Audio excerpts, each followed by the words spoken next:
सुदूरपश्चिमको एउटा यस्तो भूभाग जहाँ ताल, पाटन र आकाशले मिलेर छुट्टै संसार बनाएका छन्। त्यो ठाउँ हो रामारोसन।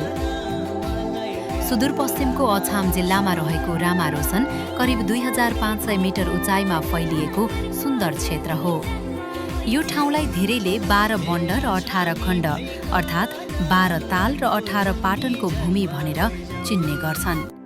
यहाँका विशाल पाटन, हरिया घाँसे मैदान, शान्त तालहरू र वरिपरि फैलिएको पहाडी दृश्यले रामारोसनलाई नेपालको एकदमै फरक र मन लोभ्याउने गन्तव्य बनाइदिन्छ।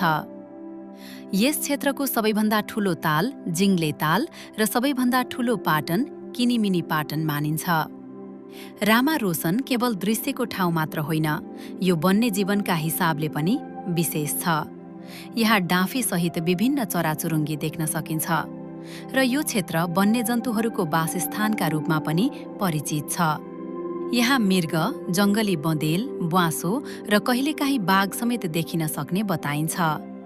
रामारोसन हेर्दा लाग्छ नेपालको सुन्दरता केवल चर्चित ठाउँहरूमा मात्र होइन, यस्ता शान्त र कम बोलिएका भूभागहरूमा पनि गहिरिएर बसेको छ।